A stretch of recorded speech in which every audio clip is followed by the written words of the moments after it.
দর্শক, দেশের বিভিন্ন স্থানে নানা দাবিতে বিক্ষোভ মিছিল, র্যালি, সংবাদ সম্মেলন ও মানববন্ধন অনুষ্ঠিত হয়েছে।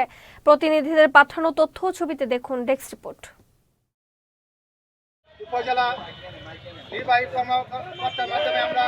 নেত্রকোনায় ইটভাটায় মোবাইল কোর্ট জরিমানা ভাঙচুর বন্ধের প্রতিবাদে প্রধান উপদেষ্টা এবং বন ও জলবায়ু পরিবর্তন মন্ত্রণালয় বরাবর স্মারকলিপি দিয়েছেন ইটভাটার মালিকরা। মঙ্গলবার দুপুরে সদর উপজেলার মাঠে মানববন্ধন ও বিক্ষোভ মিছিল অনুষ্ঠিত হয়। কুষ্টিয়ার কুমারখালীতে ইটভাটায় ভ্রাম্যমাণ আদালত পরিচালনা, জরিমানা আদায় ও ভাঙচুর বন্ধের দাবিতে বিক্ষোভ কর্মসূচি পালন করেছেন ইটভাটা মালিক ও শ্রমিকরা। মঙ্গলবার দুপুরে উপজেলা পরিষদ চত্বরে কর্মসূচির আয়োজন করে কুমারখালী ইটভাটা মালিক সমিতি। রংপুরের কাউনিয়ায় মাদ্রাসা ছাত্রী দোলামণি হত্যার প্রতিবাদে ও হত্যাকারীর ফাঁসি চেয়ে মানববন্ধন করেছেন ভুক্তভোগীর পরিবার ও এলাকাবাসী। মঙ্গলবার সকালে বিজলির ঘণ্টি বাসস্ট্যান্ডে মানববন্ধন পালন করেন তারা। সিরাজগঞ্জের রায়গঞ্জে ইটভাটায় মোবাইল কোর্ট জরিমানা ও ভাঙচুর বন্ধের দাবিতে বিক্ষোভ সমাবেশ করেছে ইটভাটা মালিক সমিতি। মঙ্গলবার সকালে উপজেলা পরিষদ চত্বরে এ বিক্ষোভ সমাবেশ অনুষ্ঠিত হয়। সমাবেশ শেষে উপজেলা নির্বাহী কর্মকর্তা হুমায়ুন কবিরের কাছে স্মারকলিপি তুলে দেওয়া হয়।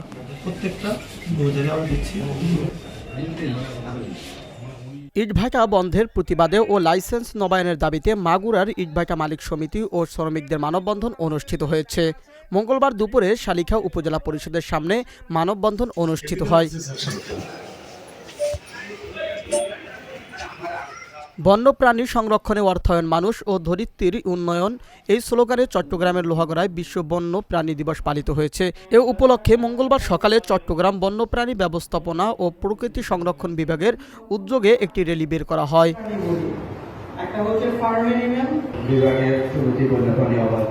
পঞ্চগড়ে ইটভাটায় ভ্রাম্যমাণ আদালত পরিচালনা, জরিমানা আদায়, ভাঙচুর বন্ধ সহ পরিবেশ উপদেষ্টা সৈয়দা রেজওয়ানা হাসানের পদত্যাগের দাবিতে বিক্ষোভ কর্মসূচি পালন করেছেন ইটভাটা মালিক ও শ্রমিকরা। মঙ্গলবার দুপুরে পঞ্চগড় চিনিকল মাঠ থেকে একটি বিক্ষোভ মিছিল বের করা হয়। খুলনা মেডিকেল বিশ্ববিদ্যালয় উপাচার্যের পদত্যাগের দাবিতে ঝাড়ু মিছিল করেছে এলাকাবাসী। দুর্নীতি ও অনিয়মের অভিযোগ এনে মঙ্গলবার দুপুরে বিশ্ববিদ্যালয়ের সামনের সড়কে এই কর্মসূচি পালন করেন তারা।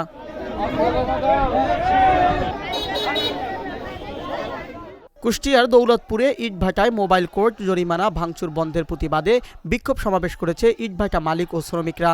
মঙ্গলবার সকাল 11টায় এই বিক্ষোভ মিছিল অনুষ্ঠিত হয়।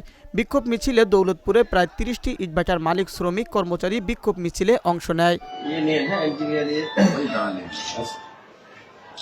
নাটোরের গুরুদাসপুরে বিএনপি নেতা ফিরোজ আহমেদের বিরুদ্ধে মিথ্যা মামলা দিয়ে হয়রানি করায় সাবেক ওসি আব্দুল মতিনকে চাকরিচ্যুত ও গ্রেপ্তারের দাবিতে মানববন্ধন ও বিক্ষোভ মিছিল অনুষ্ঠিত হয়েছে। মঙ্গলবার নাজিরপুর বাজারে ঘণ্টাব্যাপী এই মানববন্ধন অনুষ্ঠিত হয়।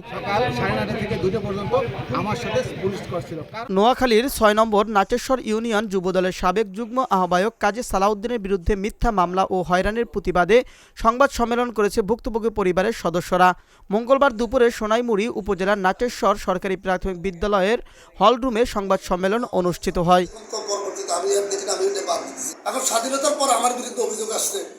কুমিল্লা মডার্ন হাই স্কুলে খণ্ডকালীন শিক্ষকদের দ্বারা প্ররোচিত হয়ে ছাত্রীদের সংবাদ সম্মেলনে মিথ্যাচারের অভিযোগের বিরুদ্ধে পাল্টা সংবাদ সম্মেলন করেছে অভিযুক্ত বিদ্যালয়ের সহকারী প্রধান শিক্ষক আবুল কাশেম ও মডার্ন হাই স্কুলের সাধারণ শিক্ষার্থীরা।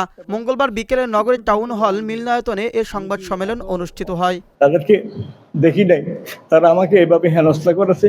পাবনার ঈশ্বরদীতে বাড়ির সম্পত্তি ও সংযোগ লাইনের গ্যাস বুঝে না দেয়ায় অভিযোগ উঠেছে উপজেলার নূর মহল্লা এলাকার মাসুদুর রহমান বাচ্চু ও তার স্ত্রী জাহানারা সুলতানা রিমার বিরুদ্ধে। মঙ্গলবার দুপুরে বাংলাদেশ প্রেস ক্লাব ঈশ্বরদী উপজেলার কার্যালয়ে সংবাদ সম্মেলন করেন ভুক্তভোগী শারমিন সুলতানা রিপা। পুরো বাড়িটা আমার ভাসুর 2011 সালে লিখে নেন। Abu Naim Shah, channel S news desk. আমার নামে থাকবে, তারা মিলেমিশে দুজনা থাকবে।